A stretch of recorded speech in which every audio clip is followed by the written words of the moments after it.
You eventually want to reach a point where you're splicing concepts together. And what splicing means is you're taking one concept and then you're combining it with another concept. So doing dials where the grid on your dials is more in the fashion of like a row and column kind of aspect.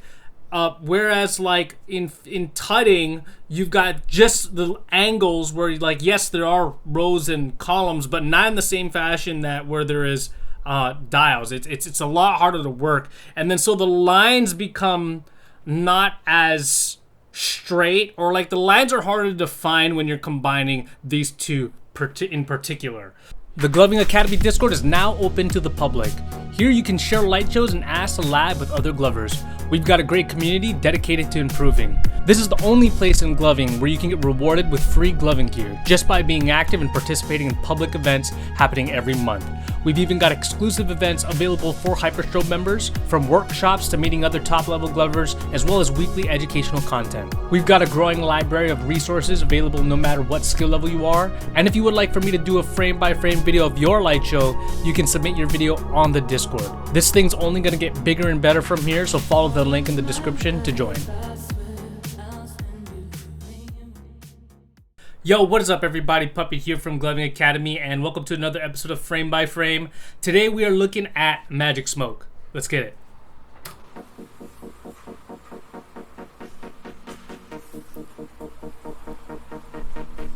Alright, pretty standard intro with the little hand wavies. Got a little bit more of that bass introduction there. Interesting split kind of creature here. Could use a little bit of cleaning up right here.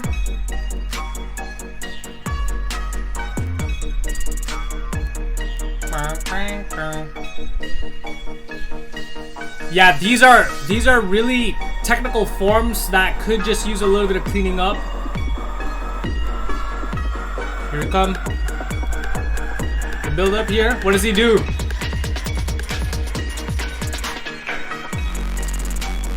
Dang, I don't know about the drop. Could be a little bit more impactful with the movements, with speed control here. Got the pass-throughs coming on here. See, I can't do these pass-throughs, unfortunately. My pinky's all messed up. I'm always jealous of glovers who are able to do that pass-through. He's got a really wide, like, rock sign going on. Interesting.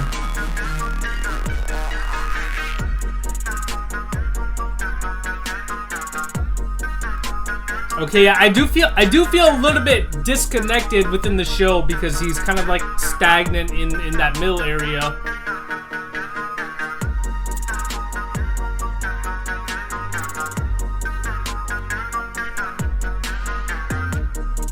Cool little dissecting sequence here. Very technical.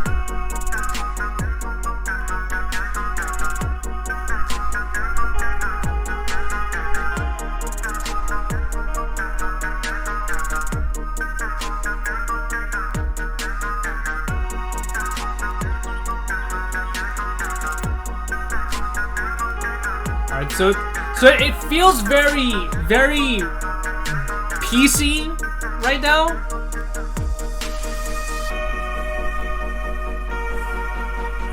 Got a nice little digit sequence here. Notice how he didn't do the pinkies. Maybe he's got a dexterity problem with the pinkies like I do.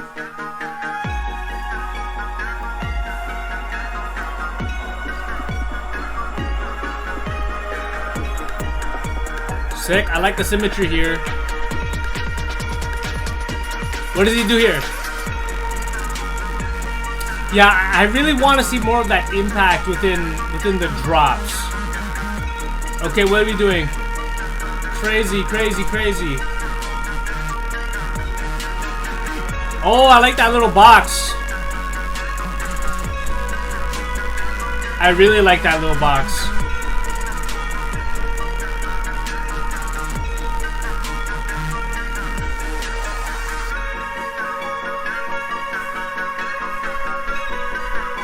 I can kind of see him trying to work the imaginary lines within his forms. So it's like there's definitely intent there. Got a nice little old school finger rolly. I don't even know what to call that. And we're gonna end with this creature-esque type move. And then we end off in symmetry. So pretty standard ending. So let's go ahead and pick this more apart. I did mention prior that it felt very disconnected. Being that, you know, he's within that middle range towards the camera. And I'm just gonna kind of give an example, okay? So let's just say that this was Magic Smoke here, giving a light show, wow, here, right? And then this was like the camera, right? Super.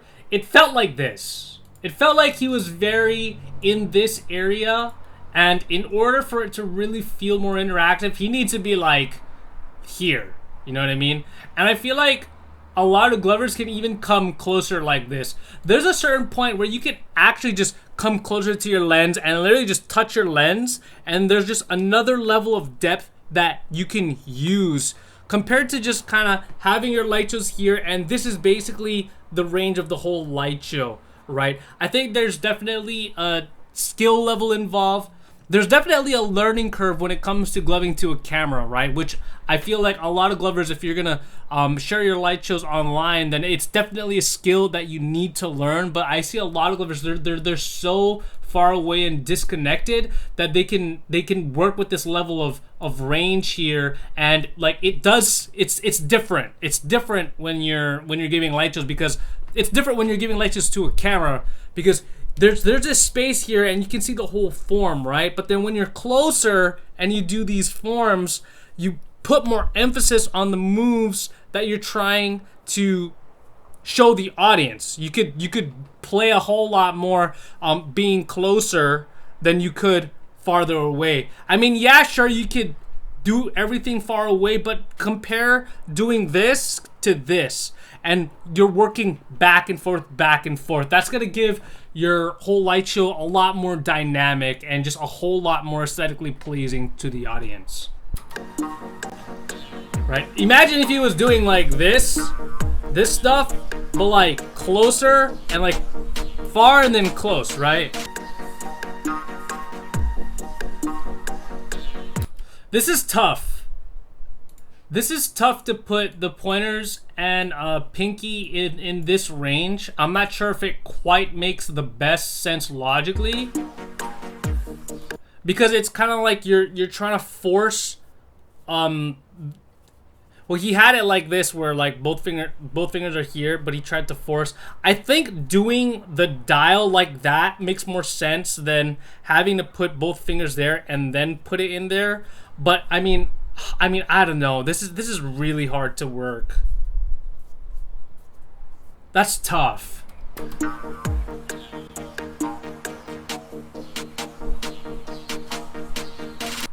And then kind of going back here, we do lose a little bit of symmetry here. We've got like one finger here, but this one's out forward, and then the form's kind of like it's kind of odd, right? So it's like just kind of bringing yourself back to what does the camera see, rather than like you doing the moves and then like kind of just being in your own world, right? I think that's like the biggest thing while gluing to the cameras. You always have to remember to go back towards the lens, like use the lens as a reference. Let's go to this sequence right here, because this is tough. So we've got like a finger tutting sequence in a sequence that's kind of already like he's in a dial, and that's one of the hardest things. I feel like when you have such a wide variety of concepts, is like, okay, you eventually want to reach a point where you're splicing concepts together. And what splicing means is you're taking one concept and then you're combining it with another concept. So doing dials where the grid on your dials is more in the fashion of like a row and column kind of aspect. Whereas like in tutting, you've got just the angles where like, yes, there are rows and columns, but not in the same fashion that where there is dials. It's a lot harder to work, and then so the lines become not as straight, or like the lines are harder to define when you're combining these two in particular. So when we're actually doing stuff like this, it's like, okay, he does something like this where he places it here, and then he goes into kind of like, what does he do? Like something like this. You can see that there's like a lot of sporadic lines, and that, you know, it may not be the best angle to do. There might be some moves that you need to refine in order for it to make sense, and this is one of them, right? I like this though, because like this form, this is crazy. Yeah, he's doing this, man. This is tough. And then he's even doing something like this, where he's got this form on the other hand, right? And having these two forms in the fashion right here, for me at least, it's really hard to make it look nice. And then so like, let's see what he does. So he's isolating it, which is really cool, right? So he's actually just isolating the movement.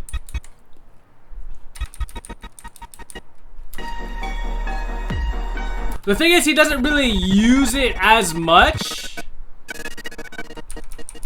He's kind of doing something like this where he just brings it down, right? But I want to see him do something where like he brings it down and he keeps that connection. And I'm never gonna be able to do this form straight, guys. This is tough. This is hard, man. This is on another level here, where like, okay, we can try to bring the isolation down, but keep the connection at the point, and then use that to build. But instead, we kind of go through like an isolation there. He brings it back up, and then he kind of lets it go back into the symmetry, right? It's about like staying disciplined in the form. You really have to test yourself. Like if I'm gonna do something like this, like I want you to stay in the form and test yourself and stay in that form, and then test yourself, and then test yourself, and then test your stuff, right? A lot of times glovers might get into like a crazy form that they're not familiar with, and then they'll just kind of like like they'll just reset, right? But that's a good thing, because it's like, okay, now you know where you're uncomfortable. And you hear this cliche all the time, but it's like, be comfortable with being uncomfortable. Like once you're uncomfortable in a connection, you know you need to work on it. Like you want to drill that specific sequence reps and reps and reps and reps, thousands of reps, you know what I'm saying? So like it's cool that he built off of it a little bit, but I really want to see more discipline within technical concepts like this.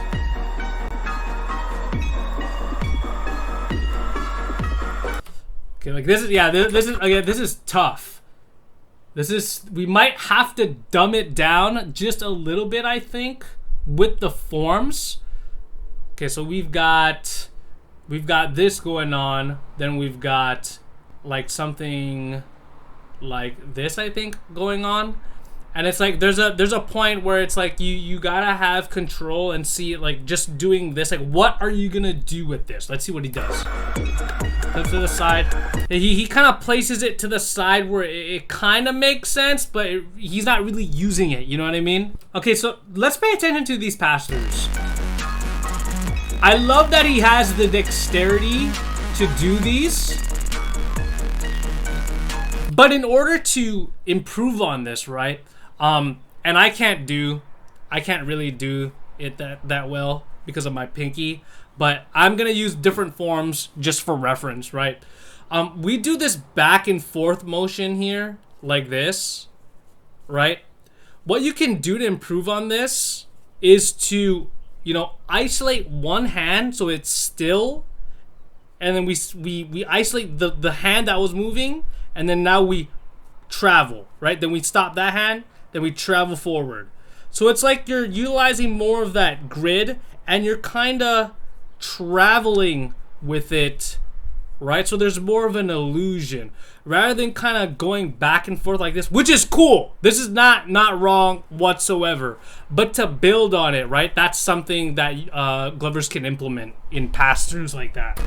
That's interesting. He does something like this where he has the middle and the ring, and he's dialing with just that. I've never thought of that before. I can't even do it. He's going like that with just the middle and the rings. You know, that's he's got some sort of dexterity that I'm just not. I can't do that. A little bit of a slip here, you know. And, you know, the slip may be because of exactly what I was just showing you guys earlier. It might be because he's not isolating his hands and that he's moving both of his hands at the same time. Right? Instead of just taking one hand and landing it in like that, he's like moving both hands at the same time, and then there's kind of like an execution area that he does. But, you know, compare this to that, right? It's harder to land. Both are good, but one is easier to land than the other. I like that. I like how he went up and he flips and then he goes back. Wow, you could even get into like a kind of like a little cluster form here. Wait a minute.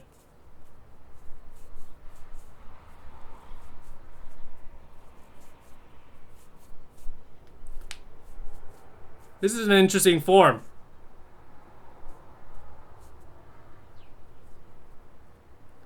I like this. Oh, this is tough. He was doing stuff like this.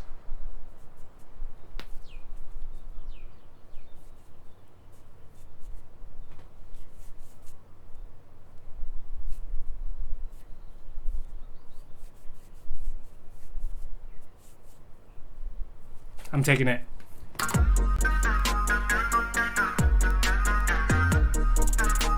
Oh, then he does it on the other two. So he does that, and then he turns to the other two. Yeah, that's a lot of dexterity, guys. It's like a digit pass through, but he takes it and he flips it. Flip. Flip. Flip. Flipping your moves, guys. Super underrated. You notice how he kind of goes into like he goes into this form here where he goes open and close, right? He finds himself in this spot and then he corrects himself to go here, right? He doesn't really use this one. He went into here and then he was already out of it, right? I think it's important to practice staying within a form. We're gonna build on what he just did, right? So like he went here and then he kind of went back here, but let's stay in here. What if we just stayed here and we use the tools that are available at our disposal, right? He could have gone here, maybe go down with the thumb. I don't know, isolate the thumb, come here, isolate the pointer and pinky, you know, then come here back and do it on the other side for symmetry, right? It's important to really just sometimes to just catch yourself and play. Be like, huh, what can I do here instead of trying to transition from your sequence that you normally do to another sequence that you normally do. Which is why I feel like overall I have kind of like the impression where it's kind of piecey. It kind of seems like he's got sequences, but like the pieces in between have yet to be really refined, and so that practice is gonna really help with that. You know, yeah, stuff like this I really want to see more connected, because there's a lack of lines that I'm trying to find. Like I know that there's this line here, but because of that like disconnection, because of this disconnection here, I can't, I don't know. It's like, I feel like it just should be connected. And I know that he's like dissecting, but you need that connection so it's a lot more stronger, right? And then you do the dissect, keep the pinpoint accuracy, then dissect. You know, if he's gonna be disconnected, at least it has to be towards the lens where it's like perfect, like that, where it looks like it's connected, but it's not, you know? Take a look at that one more time. Yeah, so this is tough. I want you to pay attention to this. this thumb here, he's kind of just like skipping corners into the isolation, right? It's not actually isolated at a point. He's kind of like traveling it a little bit. Pay attention to this thumb. It's kind of just swerving a little bit, and then he lands at this angle. And I'm not quite sure if this angle really works out, right?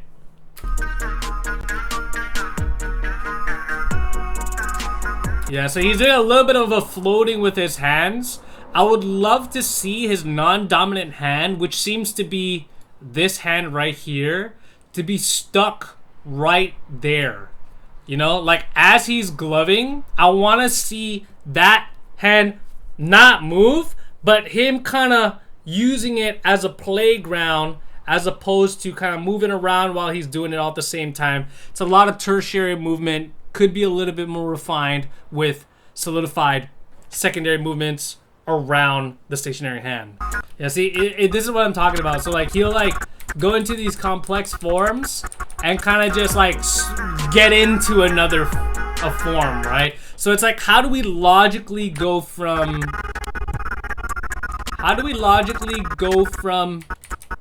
here, where he's got something going on like this, right,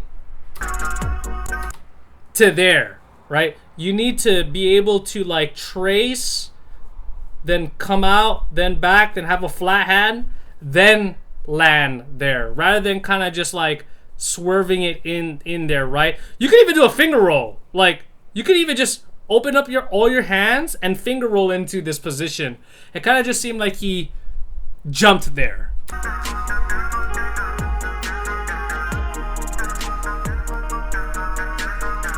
I feel like I can see what he's trying to do with these digit kind of like, but have it fit. But yeah, it's just a little bit of that flexibility issue that he has. He's got to grind these digits every day. Just literally what I'm doing every day, hundreds of them.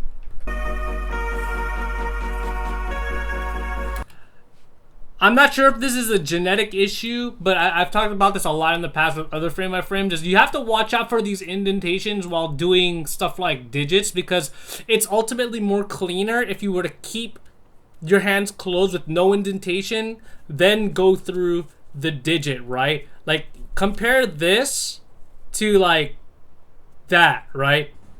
There's more solidified lines when you close your hands with no indentation.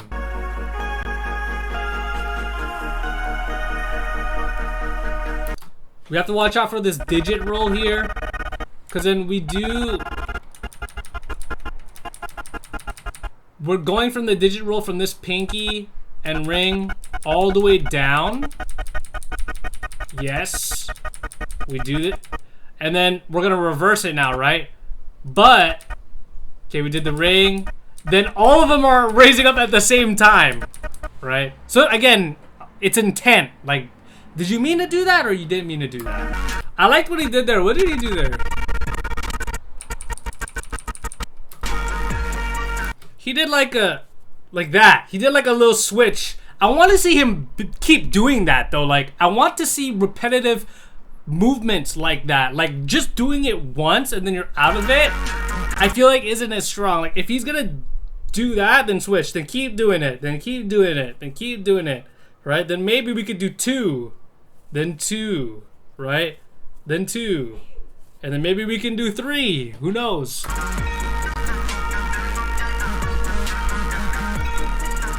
Yeah, just a lot of sporadic lines when he's doing these super complex forms.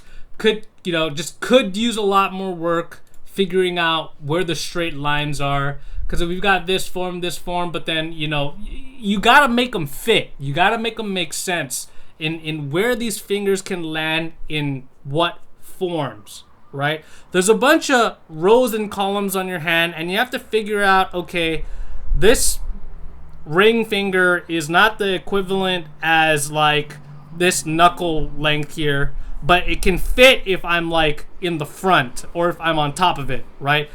that's the grid on a whole more advanced level. That's something that, you know, as glovers, we need to put a lot more time into. Every form fits perfectly into the other. We have to really learn our own hands as we're doing tech sequences, because we've all got different genetics. Maybe some of the things that I'm saying may not work with what he has, but you know, there's ways that you can tell where it just doesn't work because there's too many sporadic lines and they don't quite make sense. Like here, look at this. Pay attention to this. It's like, okay, we could connect this point and this point together, but like if you actually think about it, he's doing something like this where it's like, okay, even I can't connect that point together. So it's like, do I do that angle or not, right? But what does connect is the pointer to pointer. It's like that makes a whole lot more sense compared to the pinky, right? So maybe the pointer is more stronger in this situation. And then same thing here. I'm not sure what kind of diffusers he's using, but it's like you gotta make sure that like everything is perfect when you combine points like this, right? Because it's like, it looks like this right now where it's not connected. Compare this to this. It just makes a whole world of a difference.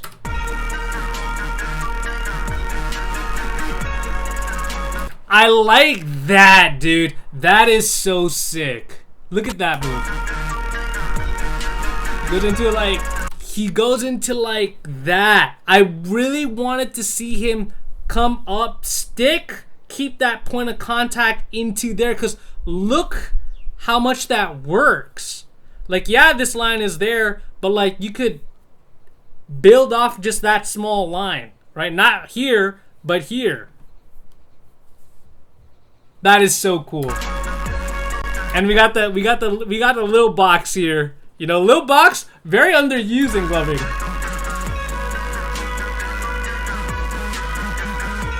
And I remember this part, it's like, you can see that he's trying to utilize the grid a lot more. But again, it's just about refining the angles. So I know what Magic Smoke needs to do, okay? So number one, he needs to start gloving closer to the camera.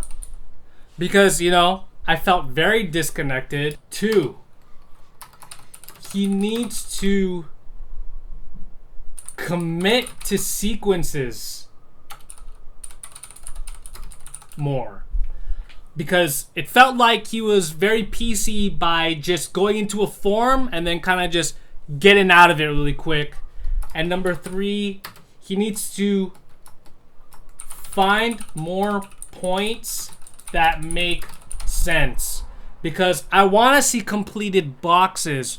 When you do a form like this and you're just never connecting it, right, you gotta find these connections to have a more aesthetically pleasing show, right?